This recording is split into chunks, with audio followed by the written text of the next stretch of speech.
Hello dear student, आप सभी का स्वागत है ज्ञान जीएस के ऑफिशियल यूट्यूब चैनल पर। तो हमारी साइंस की दो क्लासें हो चुकी हैं, जिसमें पार्ट नंबर 1 पार्ट नंबर 2 को हम देख चुके हैं। और आज हमारी क्लास होने वाली है थर्ड, यानी कि हमने आपको बताया था कि साइंस की हम मिनिमम 15 क्लासें करेंगे। मैक्सिमम हम कितनी भी क्लासें कर सकते हैं, और 15 क्लासेस में आपके लिए हम 300 प्लस क्वेश्चन को प्रस्तुत करेंगे। तो आपको जैसा कि पता है कि हमने आपको फुल डिटेल में भी बताया है, एक एक क्वेश्चन को अच्छे से डिस्क्राइब भी किया है कि किस प्रकार से प्रश्न हमारे पेपर में बनते हैं। और आज के प्रश्नों को देखने के बाद आपको बिल्कुल लगेगा कि आज का पूरा अनुभव आपके यूपीएससी को भी कवर करेगा, यूपी पीसीएस को भी टोटल कवर करेगा, आरओ के एग्जाम को कवर करेगा। और आपको आज बहुत सारी जानकारी मिलने वाली है। जितनी जानकारी आपको साइंस में अभी तक आपने पढ़ी है, वो सभी आपको जानकारी मिलेगी। दूसरी बात है, मैं आपको एक एक प्रश्न को पूरी तरह से क्लियर करता हूं। तो वही सीरीज आपकी स्टार्ट है, वही सीरीज आपकी शुरू है। यानी कितने प्रश्न हैं जिनको हम पूरी तरह से कवर कर सकते हैं, ठीक है। तो बिल्कुल बनाए रखिएगा, संयम बिल्कुल बनाए रखिएगा। और नए नए प्रश्नों को हम देखते हैं किस प्रकार से हमारे यहाँ पर प्रश्न बनते हैं। तो वही बात आपकी साइंस किसे कहते हैं? साइंस होती है क्रमबद्ध, सुव्यवस्थित और सुसंगठित ज्ञान को हम क्या कहते हैं? विज्ञान के नाम से जानते हैं। तो साइंस 3 प्रकार से होता है, मैंने आपको पहली वीडियो में बताया, दूसरी क्लास में बताया था, और आज हम तीसरी क्लास की भी बात करेंगे। तो आप सभी लोगों को पता है कि साइंस की हमारी यही स्ट्रेटेजी है, और यही हम इसी बेस पर साइंस को लगातार शुरू करते हुए भी आ रहे हैं। ठीक है, तो साइंस क्या होता है ये आपको मैंने पूरी वीडियो में बताया है, और आप लगातार देखिएगा।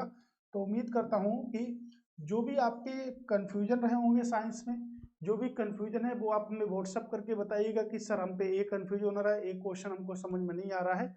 लेकिन मैं अपने एक्सपीरियंस से कह सकता हूँ कि जो भी मैं आपको पढ़ा रहा हूँ वो आपको कंप्लीटली एकदम लाइटली नहीं, आपको डीप में भी समझ में आ रहा होगा। एक एक क्वेश्चन आपको स्पष्ट मैंने कराया है। तो कृपया करके आप सभी लोग यहाँ पर संयम बना के रखें। आज की क्लास काफी बड़ी होने वाली है, ठीक है। 1 घंटे की मिनिमम हमारी क्लास समथिंग रहती है, क्योंकि हमने आपको साइंस को एक विस्तार पूर्वक एक अच्छे वे में मैं आपको स्टडी करा रहा हूँ, ठीक है।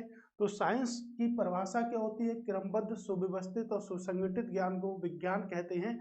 लेकिन एक हमने आपको एक परिभाषा बताई थी, क्यों और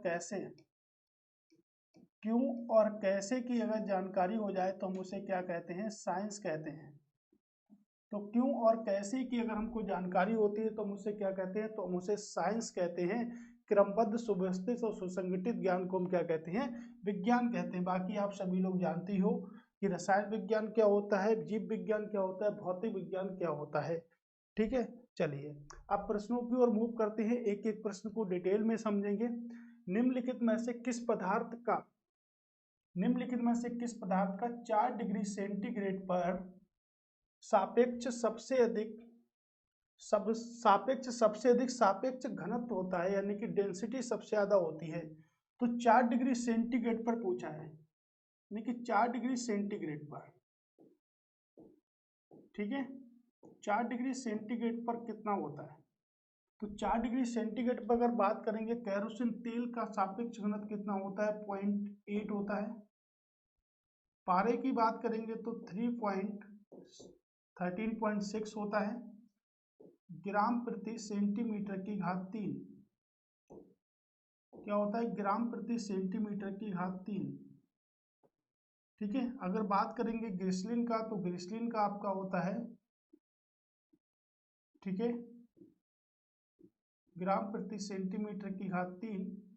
और अगर बात करेंगे आपके हाइड्रोजन का, तो हाइड्रोजन का समथिंग 1 होता है, ठीक है। कुल आपका इस प्रकार आपका होता है। तो आप इस प्रश्न को देखकर बता सकते होंगे कि शायद इस प्रश्न की जो भी आपको नॉलेज हुई होगी, तो आपको पता होना चाहिए कि इस प्रश्न का आंसर क्या होगा। तो इस प्रश्न का आंसर होगा आपका मरकरी। क्या आंसर होगा आपका? पारा। पारा इस प्रश्न का राइट आंसर होगा। यानी कि जो 4 डिग्री सेंटीग्रेड पर सबसे अधिक जो घनत्व होता है वो किसका होता है? आपका पारे का घनत्व होता है। पारे का एक महत्वपूर्ण है इसका, जिसे हम कहते हैं सीने बार। कल भी मैंने आपको पढ़ाया था, सीने बार इसका महत्वपूर्ण एक अयस्क है, ठीक है। लेड का महत्वपूर्ण अयस्क क्या है? गेलेना। गेलेना लेड का महत्वपूर्ण अयस्क है। पारे का क्या होता है? सीने बार होता है आपका। Hg से प्रदर्शित करते हैं, किससे प्रदर्शित करते हैं? पारे को Hg से प्रदर्शित करते हैं। तो सभी को मैंने आपको बताया, आवर्त सारणी आप ले लीजिएगा। आवर्त सारणी में आपको जितने भी तत्व एलिमेंट्स हैं उन सभी का आपको परमाणु क्रमांक भी याद रखना है। ठीक है, तो 4 डिग्री सेंटीग्रेड पर। ओके, याद रखिएगा 4 डिग्री। एक पैमाना होता है जो -40 डिग्री सेंटीग्रेड और -40 डिग्री फ़ारेनहाइट पर क्या होता है, एकदम बराबर होता है। यानी कि -40 डिग्री पैमाना जो होता है वो सेंटीग्रेड और फ़ारेनहाइट पर क्या होता है, बराबर हो सकता है। और आपका एक प्रश्न अगर बना दिया जाए कि यदि जल का क्वथनांक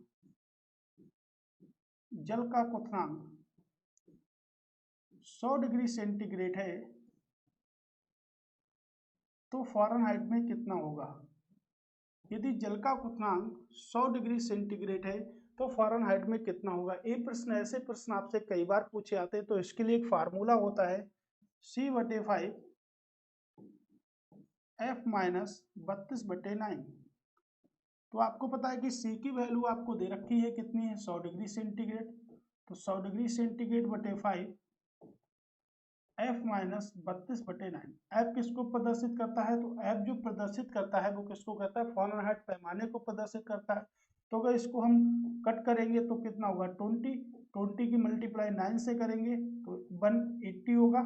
और 180 में F माइनस 32 को इधर लेके आएंगे तो आंसर क्या होगा, फ़ारेनहाइट में कितना होगा, तो फ़ारेनहाइट में होगा 212 डिग्री फ़ारेनहाइट हमारा आंसर होगा। यानी कि जल का क्वथनांक अगर 100 डिग्री सेंटीग्रेड है तो फ़ारेनहाइट में कितना होने वाला है, 212 होने वाला है।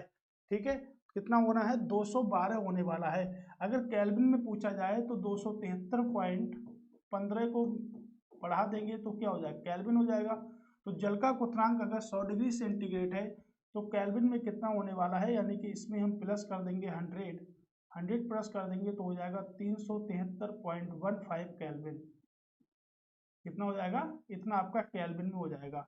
ठीक है, तो याद रखिएगा प्रश्न सबसे ज्यादा पूछा जाता है कि कौन से पैमाने होते हैं वो समान होते हैं। तो -40 डिग्री सेंटीग्रेड और -40 डिग्री फ़ारेनहाइट एक दूसरे पर क्या होते हैं, समान होते हैं। अगर इसके बाद भी पूछा जाए कि इससे अगला पैमाना कौन सा होगा जो समान होगा, तो इसका 4 गुना यानी कि मल्टीप्लाई 4 गुना जो पैमाना होगा 160 डिग्री सेंटीग्रेड और -160 डिग्री फ़ारेनहाइट क्या होगा, बराबर होगा। ठीक है, एक दूसरे क्या होगा, बराबर होगा। जल का क्वथनांक 100 डिग्री सेंटीग्रेड है तो फ़ारेनहाइट में कितना होगा, 212 होगा। कई बार पेपर में अभी तक पूछा गया है आपके। ठीक है, इसी प्रकार अगर हम बात करें, जैसे मानव शरीर की बात करें, ठीक है, मानव शरीर की बात करें तो देखिएगा मानव शरीर में 3 प्रकार का टेम्परेचर होता है। जैसे 37 डिग्री सेंटीग्रेड होता है आपका, यानी कि अप्रॉक्सीमेट वैल्यू जो होती है 36.9 डिग्री सेंटीग्रेड होती है, तो आपका सेंटीग्रेड में होता है। फ़ारेनहाइट में अगर बात करेंगे तो आपका कितना होता है, फ़ारेनहाइट में होता है आपका 98.6 डिग्री होता है। अगर वही केल्विन में बात करेंगे तो केल्विन में कितना होता है, 310 केल्विन होता है। तो मानव शरीर का ताप तो अलग अलग है हर प्रकार से। तो तीनों पैमानों पर मानव शरीर का ताप भी हमने निकाल दिया, तीनों पैमाने पर मानव शरीर का ताप भी हमने यहाँ से निकाला है। ठीक है, याद रखिएगा, वेरी वेरी मोस्ट इंपॉर्टेंट है आपका। ठीक है, अगर हम बात करेंगे यहाँ पे पानी की, तो आपको पता है कि पानी को हम किस नाम से जानते हैं, हाइड्रोलॉजी, यानी कि जल का अध्ययन क्या कहलाता है, तो जल का अध्ययन आपका हाइड्रोलॉजी कहलाता है। ठीक है, और जल का जो फार्मूला होता है वो क्या होता है, H2O। क्या फार्मूला होता है हमारे जल का, तो जल का फार्मूला होता है H2O। फुल डिटेल में आपको मैं प्रश्न पढ़ा रहा हूँ, एक एक बात को मैं स्पष्ट कर रहा हूँ आपके सामने। तो आप भी कृपया करके इसी बात की तरह रहें कि आपको भी एक एक बात स्पष्ट समझ में आ रही है या नहीं समझ में आ रही है। आप स्क्रीनशॉट भी ले सकते हैं। ठीक है, स्क्रीनशॉट कृपया करके आप ले सकते हैं। ठीक है, ले लीजिएगा स्क्रीनशॉट। ओके, चलते हैं अगले प्रश्न की ओर। अगला प्रश्न है हमारा, ठीक है, आपको प्रश्न देखकर एकदम ऐसा लगेगा कि बिल्कुल एग्जाम हॉल की तरह हम प्रश्नों को हल कर रहे हैं। प्रश्न तो 20 हैं लेकिन हमने कई सारे प्रश्नों को एक प्रश्न में पढ़ेंगे। और यही हम कॉन्सेप्ट भी रखते हैं हर क्लास में, चाहे वो किसी भी लेवल की क्लास हो, लेकिन आपको हम ज़्यादा से ज़्यादा मैटर पढ़ाने की कोशिश कर रहे हैं और वही हम करते भी आ रहे हैं। ठीक है, अब देखिएगा निम्नलिखित, सबसे पहले हमें क्या प्रतीत यहाँ पर करना है। सबसे पहले तो हमें एक पूछना है कि सबसे पहले ये पूछ क्या रहा है। ठीक है, ये जो कर रहा है ये पूछ क्या रहा है। सबसे पहले तो हमें इस बात को देखना है कि ये जो हम पूछ रहा है क्या पूछ रहा है, निम्नलिखित में से कौन सा कथन सही है, यानी कि सही कथन का प्रयोग करना है। विश्व स्वास्थ्य संगठन के अनुसार 45 डेसिबल की तीव्रता वाली ध्वनि मानव के लिए सबसे उपयुक्त मानी जाती है। कह रहा है कि विश्व स्वास्थ्य संगठन की बात करेंगे तो इसकी स्थापना कब हुई थी? 7 अप्रैल 1948 को इसकी स्थापना हुई थी। इसके मुख्यालय की बात करेंगे तो इसका मुख्यालय है जिनेवा में। आपके कहाँ पर है? आपके जिनेवा में है। तो कह रहे हैं विश्व स्वास्थ्य संगठन जो हमारे स्वास्थ्य का ख्याल रखता है, कह रहा है 45 डीबी यानी कि 45 डीबी, ठीक है, 45 डेसिबल की तीव्रता वाली ध्वनि मानव के लिए सबसे उपयुक्त मानी जाती है। तो बिल्कुल मानी जाती है। यानी कि ध्वनि की तीव्रता का मापन किसमें किया जाता है? तो ध्वनि की तीव्रता का मापन किया जाता है डेसिबल में। तीव्रता की इकाई क्या है? तो तीव्रता की इकाई है आपकी डेसिबल। क्या होती है? डेसिबल। ठीक है, तो डेसिबल को हम किस में लिखते हैं? ठीक है, डी स्मॉल कैपिटल बी, लेकिन उसके साइड में टी छोटी। ठीक है, याद रखिएगा। अब अगर पूछा जाए कि ध्वनि की तीव्रता का मापन क्या होता है, तीव्रता का मापन क्या होता है? तो तीव्रता का मापन किससे करते हैं? आइडियोमीटर से। ठीक है, किससे करेंगे हम? आइडियोमीटर से करेंगे। इतनी बात आपको समझ में आ गई होगी। अब कह रहा है पॉइंट नंबर 1 तो हमारा ठीक हो गया एकदम। अब कह रहा है 75 डेसिबल से अधिक यानी कि डेसिबल से अधिक ध्वनि की तीव्रता मानव स्वास्थ्य पर नकारात्मक प्रभाव डालती है। तो अगर 75 डेसिबल की ध्वनि जब होगी तो क्या होगा? आंटी पुलिस बुला लेगी। यानी कि लाउड जो साउंड जो होते हैं हमारे, उन्हें बहुत तेज से बुलाते हैं, पड़ोसी क्या करेंगे? पुलिस बुला लेंगे। एक गाना भी है, आंटी पुलिस बुला लेगी, है ना? तो आंटी पुलिस बुला लेगी, तो बिल्कुल ठीक बात है। 75 डीबी से अगर अधिक की जो ध्वनि होती है, अगर वो अधिक हो गई तो क्या होगा? तो यही होगा कि भाई झगड़ा हो जाएगा, यानी कि बहुत तेज लाउड स्पीकर बज रहा है तो नकारात्मक प्रभाव डालती है। तो बिल्कुल ठीक है। 80 डीबी से तीव्रता की ध्वनि को शोर कहते हैं। तो अगर 80 डीबी से अधिक हो जाती है तो पूरे मोहल्ले में पता चल जाएगा कि भाई यहाँ पर क्या हो रहा है? लड़ाई झगड़े हो रहे हैं। तो ये भी बिल्कुल क्या है? ठीक है। यानी कि ऑप्शन की अगर बात करेंगे तो सभी के सभी क्या है हमारे? ठीक है। यानी कह सकते हैं सही पूछा है तो सही का ऑप्शन क्या होगा? सही का ऑप्शन होगा ऑप्शन नंबर 3। ठीक है, तो ध्वनि की तीव्रता को डीबी मापते हैं। इसी प्रकार अगर हम कभी वनों में गए होंगे तो हमने देखा होगा वनों में सरसराहट होती है। सरसराहट, तो वनों की सरसराहट जो होती है ना? तो वनों की सरसराहट कितनी होती है? 20 डीबी होती है। यानी कि 20 डीबी होती है वनों की सरसराहट। आपके पेपर में पहले पूछा जा चुका है कि वनों की सरसराहट, यानी कि जो वनों की जो सरसराहट होती है वो कितनी होती है? 20 डीबी होती है आपकी वनों की सरसराहट। ठीक है, ऐसे ही हमारे जो आपके होते हैं औद्योगिक क्षेत्र होते हैं, उसमें दिन के समय कुछ और ध्वनि होती है, रात के समय कुछ और ध्वनि होती है। अगर दिन के समय की बात करेंगे, अब देखिएगा औद्योगिक क्षेत्र, ठीक है, औद्योगिक क्षेत्रों की बात करेंगे तो दिन में कितनी होती है? आपके दिन में ज्यादा शोर शराबा होता है। ठीक है, डे एंड नाइट। तो अगर दिन में आपकी 75 डीबी है, 75 डीबी है, तो रात में कितनी होगी आपकी? 70 डीबी होगी। ठीक है, दिन में 75 डीबी है तो क्या होगी? रात में क्या होगी? 70 डीबी होगी। ठीक है, ये आप याद रखिएगा। अब 75 डीबी है तो 75 डीबी क्या है? 75 डीबी बता रहा है कि भाई नकारात्मक प्रभाव डालता है। क्या डालता है? नकारात्मक प्रभाव डालता है। तो जो भी डीबी का जो संगठन बनाया गया है वो किसके लिए बनाया गया? डेसिबल का जो संगठन बनाया गया है वो किसके लिए बनाया गया है? तो डेसिबल का संगठन विश्व स्वास्थ्य संगठन के लिए बनाया गया है। ठीक है, विश्व स्वास्थ्य संगठन का जो मुख्यालय वो कहाँ पर है? आपके जिनेवा में। ठीक है, कहाँ पर है मुख्यालय? तो मुख्यालय आपके जिनेवा में है। ठीक है, इतनी सी बात आपको याद हो गई होगी। ठीक है, अच्छे से आप इसको कर पा रहे होंगे। ठीक है, चलिए अगला शोर कहते हैं। देखिएगा 80 डीबी से जो डेसिबल की जो तीव्रता वाली ध्वनि है उसको हम क्या कहते हैं? तो उसको हम शोर के नाम से जानते हैं। ठीक है, एक एक प्रश्न बिल्कुल बहुत सही है। निम्नलिखित में से गलत विकल्प चुनिएगा। अब देखिए गलत विकल्प का चयन करना है। ठीक है, तो सबसे पहले तो ऊपर वाली लाइन पे ध्यान दीजिएगा कि गलत विकल्प का चयन करना है। विद्युत शक्ति क्या है? विद्युत शक्ति, विद्युत शक्ति का ऐसा ही मात्रक वाट है। तो ऐसा ही मात्रक क्या होता है? International system, international system. ये क्या हुआ आपका SI मात्रक हुआ, ठीक है। इंटरनेशनल सिस्टम शॉर्टकट में हम क्या बोलते हैं, SI मात्रक। SI मात्रक को MKS पद्धति भी कहते हैं, ठीक है। क्या कहते हैं, MKS पद्धति भी कहते हैं, ठीक है। जैसे लंबाई का मात्रक मीटर हो गया, ठीक है, ऐसे ही MKS पद्धति हो गई। द्रव्यमान का मात्रक क्या होगा, किलोग्राम हो गया। चलिए लिख लेते हैं। लंबाई के मात्रक की बात करेंगे तो क्या होगा आपका, मीटर होगा। द्रव्यमान का मात्रक क्या होगा, किलोग्राम। द्रव्यमान का क्या होगा, किलोग्राम। और जो आपका समय होगा यानी कि टाइम होगा, तो टाइम का मात्रक क्या होगा, सेकंड। क्या होगा, सेकंड होगा। तो कह रहा है विद्युत शक्ति का ऐसा ही मात्रक वाट होता है, तो बिल्कुल ठीक होता है, ठीक है। विद्युत शक्ति का ऐसा ही मात्रक क्या होता है, वाट होता है। एक हाउस पावर बराबर यानी कि एक अश्व शक्ति बराबर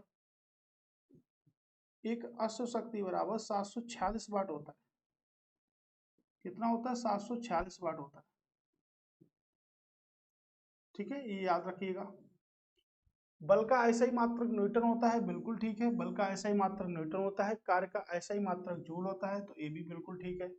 प्रश्न पूछ रहा है कि कौन सा गलत है, तो देखिएगा ऑप्शन को सही से देखिएगा, इसमें से कोई सा गलत नहीं है। तो आंसर क्या होगा, इनमें से कोई भी गलत नहीं है, इनमें से कोई भी गलत नहीं है, ठीक है। ऑप्शन होगा ऑप्शन नंबर डी, इनमें से कोई भी गलत नहीं है, ठीक है। अगला प्रश्न, निम्नलिखित में से कौन सा सही विकल्प का चयन कीजिए। निम्नलिखित में से सही विकल्प का चयन कीजिए भाई, सही विकल्प बताना है। फैराडे क्या करता है, धारिता का मात्रक है, तो सबको पता है धारिता का मात्रक है फैराडे। वोल्ट वैद्युत विभवांतर का मात्रक है, तो वैद्युत विभवांतर का मात्रक है वोल्ट, बिल्कुल ठीक है। ओम वैद्युत धारा का मात्रक है, वैद्युत धारा का मात्रक होता है एम्पियर, तो वैद्युत धारा का मात्रक है एम्पियर। ओम किसका मात्रक है, तो ओम वैद्युत प्रतिरोध का मात्रक है। ये उल्टा सीधा कर दिया इन्होंने, यानी कि ये वाले दोनों क्या है, गलत है, ये दोनों क्या है, गलत है आपके। और आपका सही विकल्प चयन करना है, तो पहला और दूसरा, यानी केवल पहला और दूसरा क्या होगा, सही विकल्प होगा, ठीक है। Option number A. अगर आपको ये जो रिटन वाली PDF चाहिए है, ये आपको कैसे मिलेगी, तो ये PDF आपको इस टाइप से कुछ मिलेगी कि आपको कमेंट्स बॉक्स में जाना है, वहां पर जो आपका पहला लिंक होगा उसी से आप PDF डाउनलोड भी कर सकते हैं। और वैसे आपको जो PDF मिलेगी, यानी कि जो बिना हैंड राइटिंग की PDF मिलेगी, वो आपको आपके व्हाट्सअप नंबर पर प्रोवाइड करा दी जाएगी। जितने भी लोग जुड़े हैं और जो लोग अभी तक नहीं जुड़े हैं व्हाट्सअप से, वो क्या करें, वो हमें वो स्क्रीन पर दिए हुए नंबर पर क्या करें, कांटेक्ट करें, ठीक है। तो चलिए अगले प्रश्न की ओर चलते हैं। पढ़ लीजिएगा क्योंकि प्रश्न बहुत ही अच्छे हैं। देखिएगा एक से एक धमाकेदार प्रश्न है, जिसकी थ्योरी बहुत ज्यादा है। और इसी प्रकार के प्रश्न आपको, एक प्रश्न आपको कई सारी बातें सिखा के जाएगा, यानी कि एक प्रश्न जो है वो आपको कई सारी बातें सिखा के जाएगा। इस बात का एक ख्याल रखिएगा और ध्यान रखिएगा इस बात का कि ये प्रश्न क्या है, आपको सिखाएगा। कितना सिखाएगा ये आप खुद ही समझ चुके होंगे एक एक प्रश्न करने से। आप लोग अगर 40 प्रश्न पढ़ चुके होंगे ना, तो आपको लगने लगा होगा कि साइंस हम एक अच्छे वे में पढ़ सकते हैं, आगे अच्छी तैयारी हमारी साइंस की हो सकती है, ठीक है। अब देखिएगा, निम्नलिखित में से गलत विकल्प का चयन कीजिए। सबसे पहला तो प्रश्न यह है कि आपका क्या पूछ रहा है, गलत विकल्प का चयन कीजिए। ध्यान से पढ़िएगा, क्लियरली दिख रहा है आपको, ठीक है। आइडियोमीटर ध्वनि की तीव्रता मापने वाला यंत्र है। अभी हमने पढ़ा था कि ध्वनि की तीव्रता को डेसिबल में मापते हैं, और डेसिबल में मापने वाला जो यंत्र होता है उसे क्या कहते हैं, आइडियोमीटर कहते हैं, बिल्कुल कहते हैं, एकदम राइट है। एनीमोमीटर विद्युत के वेग को मापते हैं, यानी कि वेलोसिटी को मापते हैं। तो एनीमोमीटर जो होता है वायु के वेग को मापता है, यानी कि एयर जो होती है उसके वेग को मापता है, तो बिल्कुल मापता है, ठीक है। वेग क्या होता है, वेग होता है आपकी स्पीड, है ना, स्पीड को मापता है। तो स्पीड क्या होती है, स्पीड किससे देंगे, एक्सीलेटर से देंगे। यानी अगर हमें कार चलानी है तो एक्सीलेटर दबाएंगे, तो एक्सीलेटर क्या होता है, त्वरण। और उसमें जो स्पीड मेंटेन होती है उसको क्या कहते हैं, वेग कहते हैं, ठीक है। पायरेली पाइरेलियोमीटर का उपयोग अत्यधिक उच्च ताप को मापन में किया जाता है। पायरोमीटर का उपयोग सीधे सूर्य से आने वाले सौर विकिरण को मापने के लिए किया जाता है, ठीक है। अब देखिएगा ये वाले, देखिएगा दो, ये दो आपके गलत हो गए, ये दो क्या हो गए आपके गलत हो गए। ठीक है, आपका देखिएगा जो आपका पाइरेलियोमीटर जो आपका है ये आपके कहाँ पर आएगा, ये आपके सीधे सूर्य से आने वाले सौर विकिरण को मापने के लिए किया जाता है, यानी कि इसका आंसर ए वाला होगा। और पायरोमीटर का आंसर क्या होगा, पायरोमीटर से उच्च ताप का मापन करते हैं, तो उच्च ताप का मापन किससे करते हैं, पायरोमीटर से करते हैं। और पाइरेलियोमीटर से क्या करते हैं, विकिरण, सूर्य से आने वाले विकिरण को मापते हैं, तो इसका आंसर क्या होगा, ए वाला होगा। और इसका आंसर क्या होगा, तो इसका आंसर भाई मिले ए वाला होगा। ठीक है, याद रखिएगा पायरोमीटर से। ओके, तो याद रखिएगा सूर्य से आने वाली परावैंगनिक किरण, यानी कि सूर्य क्या है, सूर्य आपका ए भी है। और सूर्य में दो गैसें भारी होती हैं, एक तो हाइड्रोजन होती है और दूसरी आपकी हीलियम होती है। ये 75% होता है और ये 25% होता है। ठीक है, ये हीलियम होता है और एक क्या होता है, हाइड्रोजन होता है। ठीक है, याद रखिएगा। तो अगर बात हम करें यहां से कि अब हमें क्या करना है, तो अब हमें ये करना है कि यहां से अगर हम बात करें तो दो गैसें आपकी होती हैं और सूर्य से आने वाली परावैंगनिक किरणें, सूर्य से आने वाली परावैंगनिक किरणों को अवशोषित कौन करता है, तो सूर्य से आने वाली परावैंगनिक किरणों को जो अवशोषित करती हैं वो क्या होती है, आपकी ओजोन परत। कौन सी परत अवशोषित करती है, ओजोन परत। ओजोन परत जो होती है वो आपके समताप मंडल में पाई जाती है, स्ट्रेटोस्फीयर में पाई जाती है। और ओजोन परत की इकाई को किससे मापते हैं, डॉप्सन इकाई से। ये देखिए कंफ्यूजन भी है आपके कि डॉप्सन इकाई का प्रयोग किसे कहते हैं, तो डॉप्सन इकाई का प्रयोग ओजोन परत संरक्षण के मापन में किया जाता है। और डेसिबल का प्रयोग जो किया जाता है वो किसके मापन में किया जाता है, डीबी के मापन में किया जाता है। ठीक है, तो दो गैसें होती हैं, इसको याद रखिएगा, दो गैसें होती हैं, हाइड्रोजन और हीलियम। ठीक है, हाइड्रोजन और हीलियम, यानी कि ऑप्शन अगर बात करेंगे तो ऑप्शन एक और दो सही है, लेकिन पूछा गलत विकल्प का चयन कीजिए, तो गलत विकल्प में क्या आएगा, एक और दो तो सही है ना, तो ए तो आएगा नहीं, ए भी नहीं आएगा। कौन सा आएगा, ए भी नहीं आएगा, यानी कि ऑप्शन जो होगा केवल 3 और 4 क्या है, गलत है, बाकी सबके सब क्या है, सही हैं। ठीक है, तो ऑप्शन जो हमारा राइट होगा वो क्या होगा, फोर्थ आंसर हमारा एकदम राइट होगा। ठीक है, आप लोग अच्छे से पढ़िएगा, देखिएगा एक से एक बेहतरीन प्रश्न है, इससे अच्छा प्रश्न आप हो नहीं सकता आपके लिए। निम्नलिखित में से सही विकल्प का चयन करना। अब भाई इसमें आपको सही बताना है कि सही विकल्प कौन सा है। ठीक है, आपके लिए लिख कर देंगे इसको कि सही विकल्प कौन सा है। तो कल भी पढ़े थे इस प्रश्न को। नौ संचालकों द्वारा सोनार का उपयोग किया जाता है, बिल्कुल देखते हैं सोनार। सोनार, सोनार की फुल फॉर्म भी होती है, ठीक है, sound navigation, sound navigation and reading. ठीक है, बिल्कुल। तो पहला प्रयोग ठीक है, नौ संचालकों द्वारा। महासागर में डूबी हुई वस्तुओं की स्थिति को जानने के लिए सोनार का प्रयोग किया जाता है, यानी कि महासागर में डूबी हुई वस्तुएं, जैसे पनडुब्बी डूब जाती है तो पनडुब्बियों के जानने के लिए उसके संकेत के रूप में प्रयोग करते हैं किसका, सोनार का। और महासागर की गहराई या समुद्रों की गहराई किससे मापते हैं, तो समुद्रों की गहराई मापने वाला जो यंत्र होता है उसे हम कहते हैं फैदोमीटर। समुद्र की गहराई को मापने वाला जो यंत्र होता है उसे हम कहते हैं फैदोमीटर। ठीक है, सोनार में अपश्रव्य तरंगों का उपयोग किया जाता है, तो बिल्कुल गलत है, सोनार में पराश्रव्य तरंगों का उपयोग किया जाता है। सोनार में पराश्रव्य तरंगों का उपयोग किया जाता है। प्रश्न क्या है आपका, प्रश्न है क्या पूछ रहा है कि सही विकल्प बताइएगा, तो केवल एक और दो सही है, क्योंकि तीसरा क्या हो गया, तीसरा आपका रॉन्ग हो गया। ठीक है, पराश्रव्य तरंग, ठीक है, तीसरा क्या हो गया आपका, गलत हो गया। ये बहुत ही इंपॉर्टेंट प्रश्न है। ठीक है, इतने इंपॉर्टेंट प्रश्न है कि आप समझोगे इसको क्या। ठीक, निम्नलिखित में से सही विकल्प का चयन कीजिए। किसका सही विकल्प का चयन करना है, बल। बल द्रव्यमान गुणा त्वरण, बिल्कुल ठीक है। आवेग बल गुणा समय, शक्ति कार्य बटे समय, शक्ति जो होता है कार्य बटे समय होता है, बिल्कुल ठीक है। संवेग द्रव्यमान गुणा वेग होता है, तो संवेग क्या होता है, द्रव्यमान गुणा वेग होता है, यानी कि ऑप्शन आपका पहला वाला राइट है। ठीक है, पहला वाला आंसर जो है वो एकदम ठीक है, इसमें कोई भी परेशानी नहीं है। ठीक है, निम्नलिखित में से सही विकल्प का चयन कीजिए। कितना सही? थ्योरी देखिएगा पहले, कितनी मेहनत लगती है इन प्रश्नों को बनाने में। ठीक है, आपके लिए इतनी मेहनत से प्रश्न बना रहे हैं और आप लोग अच्छे से पढ़ाई भी नहीं करेंगे तो फिर ये अच्छा नहीं लगेगा, है ना। कितनी मेहनत लगती होगी ऐसे प्रश्नों को बनाने में, कितना लिखना पड़ता होगा, एक वीडियो बनाने में बहुत सारा टाइम लगता है। ठीक है, तो इसके लिए आप लोग कृपया करके बना रखें, क्योंकि आप ही के लिए ये सीरीज स्टार्ट की गई है और आप इससे एक अच्छा अध्ययन कर पाएंगे। ठीक है, बाकी आपकी मर्जी है, आप कुछ भी कर सकते हैं, क्योंकि आप भारतीय स्वतंत्र यानी कि भारत एक स्वतंत्र देश है, उसी में आप जीवित हैं। 15 अगस्त 1947 को भारत आज़ादी मिल चुकी थी। सभी लोग संविधान पढ़ते हैं और सभी को अच्छे से भी पता है कि भारत को आज़ादी भी इसी दिन मिली थी। ठीक है, तो आप एक स्वतंत्र देश में रहते हैं, आपको कोई जबरदस्ती नहीं पढ़ा रहा है। ठीक है, भारतीय संविधान में कई सारे शिक्षा से संबंधित आर्टिकल भी बनाए गए हैं। सिर्फ 6 से 14 वर्ष के जो बच्चे होते हैं उनको शिक्षा अनिवार्य होती है आप लोगों के लिए।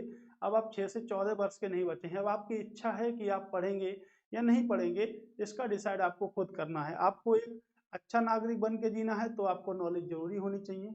ठीक है, और आपको एक अच्छा नॉलेज अगर आपको एक अच्छी नॉलेज होगी तो आप कहीं भी बैठ सकेंगे, एक सामाजिक दायित्व होगा जहाँ पर आप बैठ सकेंगे।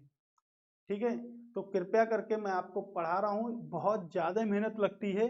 देखिएगा 7 क्वेश्चन पढ़ने में आपका आधा घंटा लग गया है। ठीक है, पढ़ने के लिए आपको लगातार पढ़ा देते हैं और बहुत सारे लोग ऐसे भी हैं जो आपको लगातार पढ़ाते चलना है। ठीक है, लेकिन ऐसा नहीं करना है, आपको जो भी पढ़ना है वो आपको बहुत ही प्यार से एक एक क्वेश्चन को डिटेल से पढ़ना है, क्योंकि मैंने अगर आपके लिए प्रश्न बनाए हैं तो आप भी इन प्रश्नों पर ज़्यादा से ज़्यादा फोकस करिएगा। ठीक है, तो चलिए देखते हैं क्या है। हवाओं में गतिज ऊर्जा व स्थितिज ऊर्जा दोनों होती है। अब आप बैठे हुए हैं कहीं पर और आपसे कोई पूछ लेता है कि हवाओं में कौन सी ऊर्जा होती है, तो हवाओं में क्या होती है? सिर्फ कैनेटिक एनर्जी होती है, यानी कि सिर्फ आपकी गतिज ऊर्जा होती है, स्थितिज ऊर्जा नहीं होती है। ठीक है, स्थितिज ऊर्जा नहीं होती है, तो प्रश्न तो फिलहाल गलत हो गया ना। हवाओं में क्या होती है? सिर्फ गतिज ऊर्जा होती है। पवन चक्की में गतिज ऊर्जा को वैद्युत ऊर्जा में परिवर्तित किया जाता है, तो बिल्कुल ठीक किया जाता है। पवन चक्की होती है उसमें परिवर्तित किया जा सकता है, किसको? ठीक है, ऊर्जा के रूप में परिवर्तित किया जा सकता है, गतिज ऊर्जा को वैद्युत ऊर्जा में परिवर्तित किया जाता है। तीसरा पॉइंट देखिएगा, जब ट्रेन चलना आरंभ करती है तो उसमें बैठे यात्री का सिर स्थिरता के जरूरत के कारण पीछे की ओर झुकता है। आप अगर कभी भी ट्रेन पर बैठे होंगे तो आपको ये अनुभव हुआ होगा कि जब ट्रेन खड़ी होती है तो हम कैसे झुकते हैं? आगे की ओर या पीछे की ओर, और जब ट्रेन चलती है तो हमारा सिर पीछे की ओर लगता है। ठीक है, तो बिल्कुल किसके कारण? जड़त्व के कारण। ठीक है, न्यूटन के पहले नियम को किसका नियम कहते हैं? तो न्यूटन के पहले नियम को जड़त्व का नियम कहते हैं। ठीक है, तो न्यूटन का जो पहला नियम है उसे हम जड़त्व के नियम से जानते हैं। ठीक है, ओके। सड़क की अपेक्षा बर्फ पर चलना कठिन होता है, यानी कि सड़क की अपेक्षा बर्फ पर चलना कठिन होता है, क्योंकि किस बेस पे? क्योंकि सड़क की अपेक्षा बर्फ में घर्षण कम होता है। ठीक है, बताइएगा सही आंसर है या गलत आंसर है? ठीक है, आंसर आपको बताना है कि क्या हम सही कर रहे हैं या गलत कर रहे हैं, क्योंकि सड़क की अपेक्षा बर्फ पर घर्षण कम होता है। ठीक है, तो कहाँ चलना पसंद करोगे? सड़क पर। देखिएगा, सड़क की अपेक्षा बर्फ पर चलना कठिन होता है, क्योंकि सड़क की अपेक्षा बर्फ में घर्षण क्या होता है? कम होता है। तो भाई 1 2 3, यानी कि पहला तो गलत हो गया हमारा। जब पहला गलत हो गया तो 2 3 4, देखिएगा ऑप्शन है क्या? 2 3 4। चलिए ऑप्शन नंबर 2 की ओर चलते हैं और option number B right answer है। ऐसे प्रश्न आपको कोई भी नहीं पढ़ाएगा फ्री ऑफ कॉस्ट में, मैं आपको लगातार पढ़ाऊंगा, वादा है मेरा आपसे, बिल्कुल मैं वादे से हटूंगा नहीं। डेली बेस पे आपको एक वीडियो प्रोवाइड कराता रहा हूँ और कराता रहूंगा आपको। ठीक है, हमेशा 365 दिन में 365 वीडियो तो आएंगी। जैसे जैसे एग्जाम चलता जाएगा वैसे वैसे आएंगे, किसी दिन भी आपकी छुट्टी नहीं होगी, चाहे वो संडे हो कुछ भी हो, लेकिन आपको ऐसे ही प्रश्न देखने को मिलेंगे। अभी तो साइंस की शुरुआत हुई है और आपकी शुरुआत कितनी जबरदस्त होने वाली है, कितनी मजबूत नींव रखने वाला हूं मैं यहाँ पर साइंस की। 15 वीडियो 300 प्रश्न, अगर आपने टोटल कंप्लीट कर लिए तो आपको कहीं भी जाने की जरूरत नहीं है। ठीक है, निम्नलिखित में से गलत विकल्प का चयन कीजिए। अब प्रश्न कह रहा है कि गलत विकल्प का चयन कीजिए। करें पृष्ठ तनाव के कारण ही वर्षा की बूंदें गोलाकार होती हैं। ये तो आपने सुना होगा, कई बार सुना होगा कि पृष्ठ तनाव के कारण वर्षा की बूंदें जो होती हैं वो गोलाकार होती हैं। ठीक है, पृष्ठ तनाव के कारण ही पानी की बूंदें गोलाकार होती हैं, दोनों एक ही बात है अगर देखा जाए तो। घर्षण नैनो द्रव्यों पर सर्वाधिक महत्वपूर्ण गुण होता है, तो बिल्कुल ठीक है, छोटे छोटे कणों।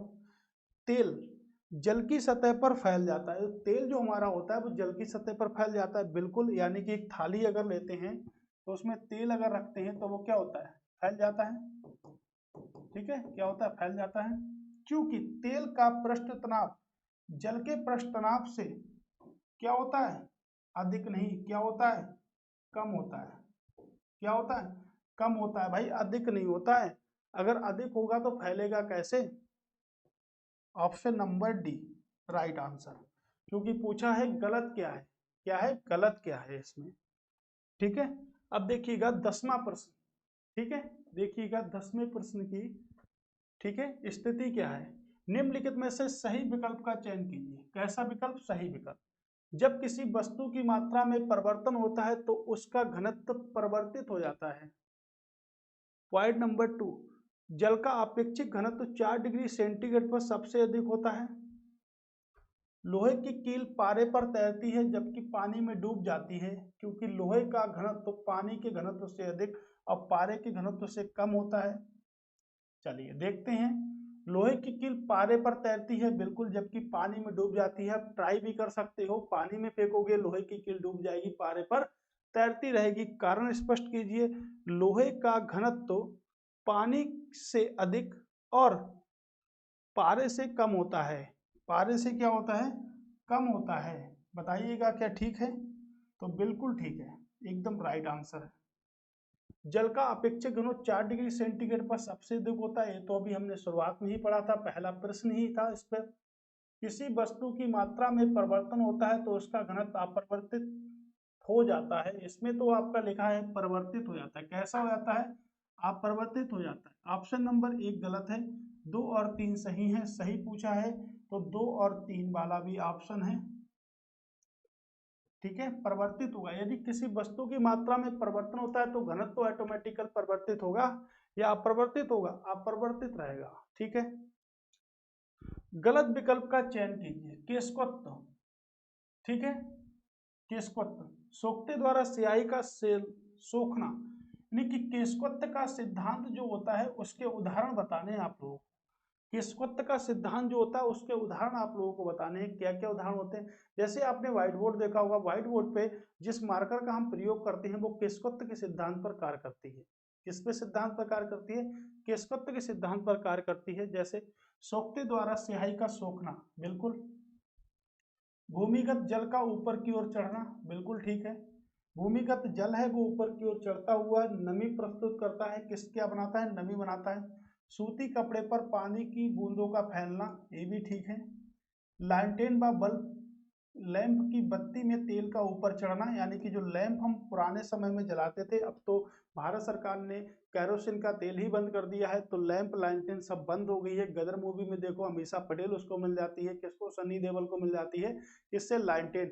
अब लालटेन है नहीं तो अमीषा पटेल कहाँ रखी? अमीषा पटेल ने भी गदर 2 मूवी बना दी है, और सनी देओल अब लालटेन लेके नहीं ढूंढ रहे हैं क्योंकि उन्होंने उससे शादी कर ली थी उसी मूवी में। तो ठीक है, तो अब लालटेन लेके नहीं घूम रहे, इसलिए भारत सरकार ने प्रयत्न कर लिया, एक उद्देश्य बना लिया कि आज से किसी को अमीषा पटेल नहीं मिलने देंगे और यहाँ से जो भी चीजें हैं उसको बंद कर देंगे। तो कैरोसिन का तेल बंद कर दिया, तो अब तो लालटेन भी नहीं है, अब तो लैंप भी नहीं है। जब मिट्टी का तेल ही नहीं होगा तो क्या होगा, कैरोसिन है ही नहीं हमारे पास में, तो जलाओगे क्या?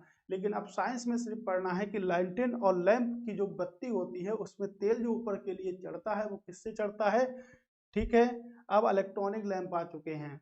सूती कपड़े पर बूंदों का फैलना, भूमिगत जल का ऊपर की ओर चढ़ना और जिससे नमी निकलती है, सोखते द्वारा स्याही का सोखना, ये सब क्या है, ये सब है क्या, ये सब आपके केशवत्व का सिद्धांत है। ठीक है, तो देखिएगा क्या है, गलत विकल्प बताइए।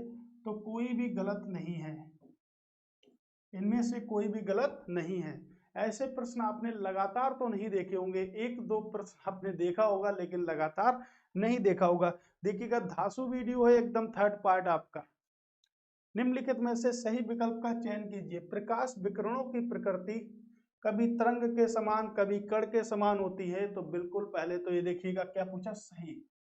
तो प्रकाश एक सीधी रेखा में चलता है, प्रकाश एक सीधी रेखा में चलता है और लाल प्रकाश की तरंग दैर्ध्य सबसे अधिक होती है। देखिएगा लाल प्रकाश यानी कि लाल रंग की तरंग दैर्ध्य, लाल रंग की तरंग दैर्ध्य सबसे अधिक, जबकि बैगनी रंग की तरंग दैर्ध्य, जबकि बैगनी रंग की तरंग दैर्ध्य सबसे कम होती है, सबसे कम होती है। बैगनी रंग की तरंग दैर्ध्य सबसे कम होती है। ठीक है, याद रखिएगा इस बात को। लाल रंग की सबसे अधिक, बैगनी रंग की सबसे कम। ठीक है, तो प्रकाश कभी तरंग के समान कभी कण के समान गति करता है। बिल्कुल, प्रकाश सीधी रेखा में चलता हुआ प्रतीत होता है क्योंकि प्रकाश की तरंग दैर्ध्य बहुत कम होती है। प्रकाश का वेग पराधुनिक तरंगों की अपेक्षा अधिक तथा ब्रह्मांडीय किरणों की अपेक्षा कम होता है। ठीक है, इसमें थोड़ा सा एक समझने वाली बात है। प्रकाश का वेग पराधुनिक तरंगों की अपेक्षा अधिक होता है, तो बिल्कुल अधिक होता है। ब्रह्मांडीय किरणों की अपेक्षा कम होता है, बिल्कुल ठीक होता है। ब्रह्मांड में सबसे अधिक मात्रा में कौन सी गैस पाई जाती है? हाइड्रोजन गैस पाई जाती है। अपेक्षा कम होता है, तो बिल्कुल ब्रह्मांड के अध्ययन को क्या कहते हैं? ब्रह्मांड के अध्ययन को कहते हैं कॉस्मोलॉजी। ठीक है, क्या कहते हैं? कॉस्मोलॉजी कहते हैं। अब आपको ये वाला डिसाइड करना है कि प्रकाश का वेग पराधुनिक तरंगों की अपेक्षा अधिक तथा ब्रह्मांडीय किरणों की अपेक्षा कम होता है, तो ये भी बिल्कुल ठीक है। ठीक है, आपका ऑप्शन जो होगा ऑप्शन नंबर सी, यानी सॉरी ऑप्शन नंबर डी इसका राइट आंसर एकदम होगा आपका। ठीक है, राइट आंसर होगा। यस यस बताइएगा, यस होगा ना? ठीक है, ओके, यस होगा या रॉन्ग होगा? ठीक है, थोड़ा सा मुझे मिस्टेक लग रहा है इसमें, एक सेकंड चेक कर लेते हैं। ठीक है, देखिएगा प्रकाश का वेग पराधुनिक तरंगों की अपेक्षा अधिक होता है लेकिन ब्रह्मांडीय किरणों की अपेक्षा कम होता है। नहीं भाई, ब्रह्मांडीय किरणों की अपेक्षा भी क्या होता है? अधिक होता है। क्या होता है? अधिक होता है। ठीक है, अच्छा प्रश्न है। प्रश्न आपका ये नहीं होगा, प्रश्न आपका जो सही होगा वो होगा 1 और 2। ठीक है, सही पूछा है, गलत नहीं, सही वाला पूछा है। तो आपका 1 और 2, लाल रंग की तरंग दैर्ध्य सबसे अधिक और बैगनी रंग की तरंग दैर्ध्य सबसे कम होती है। ठीक है, चलिए निम्नलिखित में से सही विकल्प का चयन कीजिए। सही विकल्प का चयन करना है। ठीक है, 4 माध्यम हैं आप लोग, और 4 माध्यम को आप लोग देख सकते हैं कि वो 4 माध्यम कौन कौन से हैं। ठीक है, देखिएगा कौन कौन से 4 माध्यम हैं। ठीक है, 4 माध्यम के साथ चलते हैं, और 4 माध्यम में कौन कौन से हैं। ठीक है, चलिए कि 4 माध्यम में सही विकल्प का चयन करना है तुमको। यदि हम 4 माध्यम कांच, निर्वात, जल तथा वायु की बात करें तो प्रकाश की गति कांच के बीच से जाते हुए समय न्यूनतम होगी। यदि हम 4 माध्यम की बात करें, माध्यम है कांच, निर्वात, जल और वायु, तो प्रकाश की गति कांच के बीच जाते हुए न्यूनतम होती है। बिल्कुल ठीक है। प्रकाश तरंगों के वायु के कांच में जाने पर तरंग दैर्ध्य तथा वेग में परिवर्तन होता है, जबकि आवृत्ति अपरिवर्तित होती रहती है। बिल्कुल ठीक है, आवृत्ति का मात्रक हर्ट्ज है और आवृत्ति जो होती है वो आपकी अपरिवर्तित होती रहती है। तो ऑप्शन की अगर बात करेंगे तो ऑप्शन क्या होगा? ऑप्शन नंबर होगा आपके, ठीक है, 2, यानी कि दोनों के दोनों आपके ठीक है। ठीक है, दोनों के दोनों आपके ठीक है एकदम। चलिए अगला प्रश्न है। अगला प्रश्न देखिएगा क्या है। करें निम्नलिखित में से गलत विकल्प का चयन कीजिए। कैसा विकल्प चयन करना है? गलत। 3D बारे में बताया गया। होलोग्राफी किसी वस्तु की त्रिविमीय प्रतिरूप को रिकॉर्ड करने तथा पुनः प्रस्तुत करने की तकनीकी है, यानी कि तीन विमीय चित्रों को किससे देखा जाता है? होलोग्राफी से देखा जाता है। किसी वस्तु का दृष्टिपटल पर बनने वाला प्रतिबिंब छोटा होगा, उल्टा होगा, वास्तविक होगा, यानी किसी वस्तु की दृष्टिपटल पर बनने वाला प्रतिबिंब छोटा होगा, उल्टा होगा, वास्तविक होगा। होलोग्राफी से त्रिविमीय यानी कि 3 डायमेंशनल चित्रों को किससे मापा जाता है? होलोग्राफी से मापा जाता है। तो ये भी बिल्कुल ठीक है, ये भी ठीक है, लेकिन प्रश्न है कि गलत विकल्प का चयन कीजिए। तो गलत विकल्प तो कोई है नहीं, ना तो पहला ना ही दूसरा, ना तो पहला ना ही दूसरा, यही आपके क्या है? गलत प्रश्न है। ठीक है, क्योंकि दोनों के दोनों तो सही है ना। निम्नलिखित में से गलत विकल्प का चयन कीजिए। निम्नलिखित में से गलत विकल्प का चयन करना है। किसी तारे का रंग उसके तापमान को दर्शाता है। तो तारे का रंग उसके तापमान को दर्शाता है, बिल्कुल ठीक है। तारे का चमकना किसके कारण होता है? तो तारे अपने तापमान के कारण ही चमकते हैं। वायुमंडल में प्रकाश का विसरण धूल कणों के कारण ही संभव है, तो बिल्कुल ठीक है। वायुमंडल में सबसे अधिक मात्रा में कौन सी गैस पाई जाती है? नाइट्रोजन। ठीक है, कितनी मात्रा में? 78%। उसके बाद बात करेंगे तो कौन सी आपकी? ऑक्सीजन। दूसरी सबसे अधिक मात्रा में पाई जाने वाली गैस ऑक्सीजन, जो कि कितने प्रतिशत है? 21% है। उसके बाद आर्गन, ठीक है, जो एक अक्रिय गैस है, जो सबसे अधिक मात्रा में पाई जाती है। उसके बाद कार्बन डाइऑक्साइड CO2, ठीक है, 0.003%, या कहीं कहीं पर 4 भी देखने को मिलता है। तो ये गैसें आपके पाई जाती हैं। ठीक है, ये आपको पता होनी चाहिए, ये गैसें आपके पाई जाती हैं। एकमात्र अक्रिय गैस है जो आपके पाई जाती है, कहाँ पाई जाती है? आपके वायुमंडल में। ठीक है, तो वायुमंडल में आपकी कई सारी परतें भी हैं, और वायुमंडल में एकमात्र अक्रिय गैस पाई जाती है जिसे आर्गन कहते हैं। ठीक है, इस बात को, इसे कार्बन डाइऑक्साइड को शुष्क ठोस बर्फ कहते हैं। शुष्क ठोस बर्फ कहते हैं हम इसको, कार्बन डाइऑक्साइड को। ठीक है, याद रखिएगा इस बात को, क्या कहते हैं? शुष्क ठोस बर्फ कहते हैं इसको, कार्बन डाइऑक्साइड को। प्रकाश का रंग उसकी तरंगदैर्ध्य द्वारा निर्धारित किया जाता है, बिल्कुल। अभी मैंने आपको बताया लाल रंग की तरंगदैर्ध्य सबसे अधिक, और बैगनी रंग की तरंगदैर्ध्य सबसे कम। तो प्रश्न क्या है? प्रश्न है कि गलत विकल्प का चयन कीजिए। तो गलत तो इसमें से कोई भी नहीं है, तो गलत आपका कोई भी नहीं है। ठीक है, निम्नलिखित में से सही विकल्प का चयन कीजिए। अब भाई सही विकल्प का चयन करना है, ठीक है, इसका सही विकल्प का चयन करना है। ठीक है, ध्यान से पढ़िएगा। प्रश्नों का सबसे पहला ये पूछिएगा कि पूछा उसमें कहा गया है, उसके बाद उसको ध्यान से पढ़ना है और आपको बताना है। क्या बताना है? जल के अंदर वायु का बुलबुला अवतल लेंस की भांति व्यवहार करता है। तो जल के अंदर जो वायु का बुलबुला है वो अवतल लेंस की भांति काम करता है। उत्तल लेंस होगा या अवतल लेंस होगा? तो बिल्कुल ठीक है, अवतल लेंस की भांति करता है। किसी व्यक्ति का पूरा प्रतिबिंब देखने के लिए एक समतल दर्पण की न्यूनतम ऊंचाई व्यक्ति की ऊंचाई के 1/4 होनी चाहिए। ये तो प्रयोग भी कर सकते हैं आप, ये आप प्रयोग भी कर सकते हैं।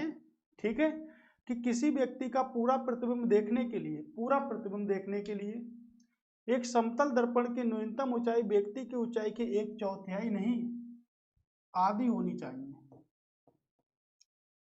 कितनी होनी चाहिए? आधी होनी चाहिए। लेकिन 2 वाला तो गलत हो गया, पूछा है सही विकल्प। दूरदृष्टि दोष को ठीक करने के लिए उत्तल लेंस का प्रयोग किया जाता है। तो देखिएगा, दूर जाना है, कहाँ जाना है आपको? दूर जाना है, दूर से ऊ निकल रहा है, ऊ निकल रहा है तो आपके उत्तल लेंस, निकट, निकट के लिए अवतल लेंस। इतनी छोटी सी बात और आप लोगों को पता होगी। दूर जाना है तो दूर कहाँ से? उत्तल लेंस। आपका बिल्कुल ठीक है, यानी कि पहला और थर्ड वाला ठीक है। तो पहला और थर्ड देखिएगा ऑप्शन नंबर सी, पहला और थर्ड एकदम राइट आंसर है। ठीक है, पहला और थर्ड एकदम राइट आंसर है। अगले प्रश्न की ओर मूव करेंगे। अगला प्रश्न क्या है कि एथिलीन यानी कि सही विकल्प का चयन करना है।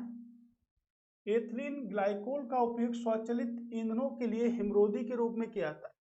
तो आपको पता है कि जो हिमरोधी यानी कि जब हम पर्वतों पर जाते हैं, जब हम जब हम पर्वतों पर जाते हैं, ठीक है, जब हम कहाँ पर जाते हैं, पर्वतों पर, जब हम पर्वतों पर जाते हैं, कुछ इंटरनेट प्रॉब्लम आ गई थी, चलिए फिर से देखते हैं। एथनॉल जब हम पर्वतों पर जाते हैं तो क्या होता है, हिमरोधी।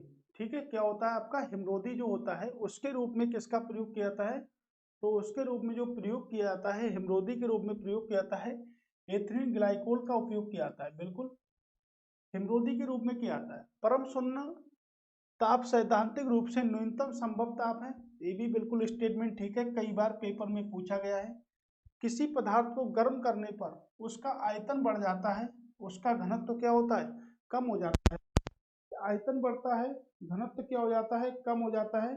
ये बात क्या ठीक है, तो किसी पदार्थ को गर्म अगर करेंगे तो उसका आयतन तो बढ़ेगा लेकिन घनत्व क्या हो जाएगा, घनत्व आपका कम हो जाएगा। ठीक है, तो आयतन बढ़ेगा लेकिन घनत्व कम हो जाएगा, यानी कि ऑप्शन की बात करेंगे तो ऑप्शन नंबर आपका तीनों सही है। सही पूछा है तो तीनों के तीनों सही है। ठीक है, हिमरोधी के रूप में प्रयोग किया जाता है। ठीक है, ओके। करें निम्नलिखित में से गलत विकल्प का चयन कीजिए, गलत विकल्प का चयन कीजिए। प्रोटॉन और न्यूट्रॉन परमाणु नाभिक के अवयव है। ठीक है, तो अवयव तो बिल्कुल है। एक परमाणु के केंद्र का धनावेशित हिस्सा नाभिक कहलाता है। एक परमाणु के केंद्र का धनावेशित हिस्सा नाभिक कहलाता है। ठीक है, ठीक है। फोटॉन, इलेक्ट्रॉन, प्रोटॉन, न्यूट्रॉन परमाणु के मुख्य अवयव होते हैं, तो ये आपका गलत है। ठीक है, ये नहीं होते तो कौन सा गलत है, केवल 3 गलत है। कौन सा गलत है, केवल 3 वाला गलत है आपका। ठीक है, निम्नलिखित में से सही विकल्प का चयन कीजिए। देखिएगा अभी मैंने आपको कल ही पे पढ़ाया था कि इनकी खोजें जो है वो कितने गिनने की थी। गलत सही विकल्प का चयन करना है, यानी कि सही विकल्प आपको खोजना है। प्रोटॉन, जेम्स चैडविक ने, तो प्रोटॉन की खोज किसने करी, जेम्स चैडविक ने करी थी, नहीं। चैडविक ने जो करी थी वो आपके न्यूट्रॉन की खोज की थी। किसकी, न्यूट्रॉन की, न्यूट्रॉन की खोज की थी। इलेक्ट्रॉन की खोज किसने करी थी, तो इलेक्ट्रॉन की खोज की थी जे थॉमसन ने। ठीक है, जे थॉमसन ने की थी। हाइड्रोजन की खोज किसने की थी, तो हाइड्रोजन की खोज हेनरी कैवेंडिश ने की थी, ये बिल्कुल ठीक है। न्यूट्रॉन की खोज चैडविक ने की थी।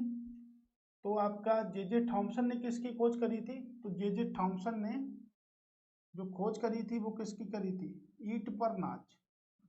ठीक है, तो आपको ऑप्शन तो फिलहाल आपका सी वाला सही हो गया। ठीक है, ऑप्शन आपका सही वाला सही हो गया। ठीक है, ये देखिएगा एक प्रश्न है ईंट पर नाच।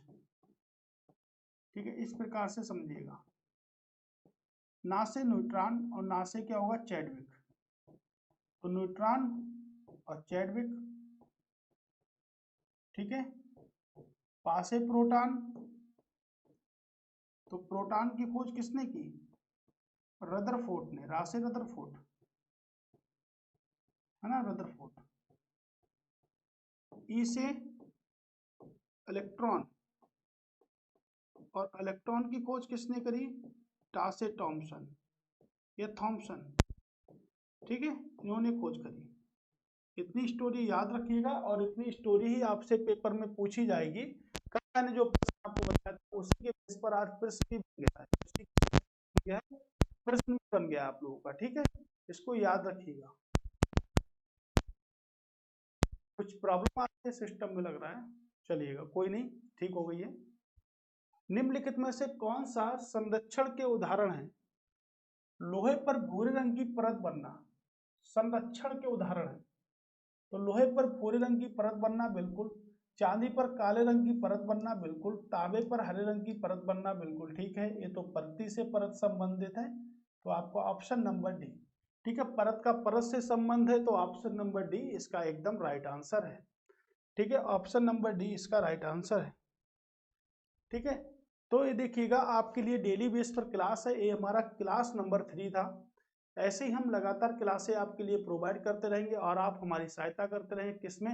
आप बटन पे क्लिक करिएगा, एक तो लाइक करिएगा वीडियो को, दूसरा वीडियो को शेयर करिएगा, तीसरा आप लोग वीडियो पे ज़्यादा से ज़्यादा वॉचिंग टाइम को देखिएगा। ठीक है, तो चलिए देखते हैं, जितना ज़्यादा आप इसको वॉच करेंगे उतनी आपको ज़्यादा से ज़्यादा इसकी महत्ता मिलेगी। ठीक है, आप इन क्वेश्चनों को बिल्कुल लाइटली मत लीजिएगा, डीपली में लीजिएगा। मैंने आपको एक एक पॉइंट डीप में पढ़ाया है।